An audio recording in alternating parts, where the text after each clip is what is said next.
The numbers don't lie. Your luxury watch investment is mostly hype, haircuts, and hope. They sold you the dream in stainless steel. Buy the right watch and it appreciates while you wear it. A Submariner as a store of value. A Daytona as a pension with a tachymeter. The marketing was elegant. The numbers are not. Your investment is a steel box that loses time worse than a $30 Casio, costs more to own than it returns, and signals status to people who already know you're trying too hard. Broad watch indices tracking hundreds of the most traded luxury models tell a simple, ugly story. Strong runs during hype cycles when social media and cheap money get drunk together. Then the hangover. Flat results, outright declines, or modest gains that barely beat inflation once you subtract the friction. 5-year secondary market data has been modest at best lately, with plenty of volatility and corrections after the post-COVID party ended. Meanwhile, the S&P 500 with dividends reinvested has delivered roughly 9 to 10% annualized over the last 30 years. Not sexy. Not something you flex at dinner. Just quiet, relentless compounding that doesn't need polishing or a safe. Yes, certain vintage Daytonas and early steel Nautili delivered spectacular gains. Those stories travel well at parties and make great Instagram content. What travels less well is the ordinary buyer who paid gray market premiums for the current hot reference, watched it go sideways or down after spreads, and realized the investment came with a service bill and a fashion risk the index fund never carries. Cherry-picking the winners is how every bad investment thesis survives. The average participant doesn't get the cherry. He gets the stem, the maintenance costs, and the quiet realization that he paid extra to lose slower than inflation. Here's the part the brochures bury in footnotes. Watches are not low-friction assets. You buy at retail or above. You sell into dealer spreads that can take 20 to 40% round trip. You pay insurance. You pay for a safe and a wine dare.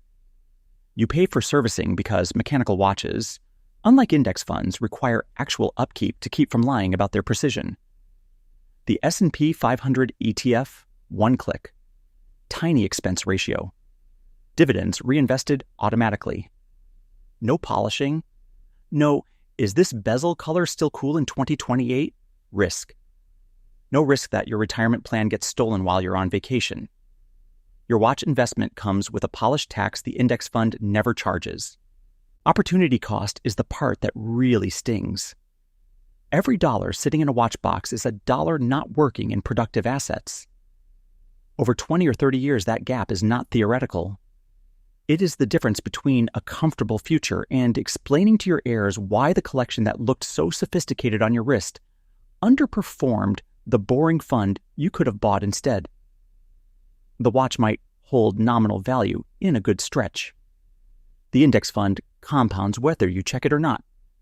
Compounding doesn't care about your wrist. It cares about low costs and time in the market. Your Rolex cares about being admired and serviced. The professionals understand the difference perfectly. The dealers on New York City's 47th Street treat watches like inventory that must move. They know which references are heating up this month and which are cooling. They make their money on volume and spreads, not on long-term holding and hoping the next guy pays more for the same story. For them, it is a business with turnover and risk. For everyone else, it is expensive hope wearing a crown, and the crown costs extra to keep shiny. So what do 30 years of actual results show?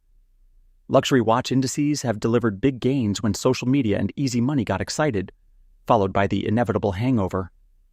They are fashion assets that occasionally behave like investments, not reliable compounders. The boring old broad stock market index has been one of the most consistent ways ordinary people built serious wealth precisely because it asks almost nothing of you except patience and the ability to ignore noise. If you want to watch, buy the one you like wearing. Enjoy it as jewelry or as a daily reminder that time is the asset you cannot buy more of. Just stop calling it an investment and expecting the numbers to agree. The data has been clear for decades. It only lies to the people who refuse to read it. and to the ones still polishing their steel boxes while the index fund quietly does the real work.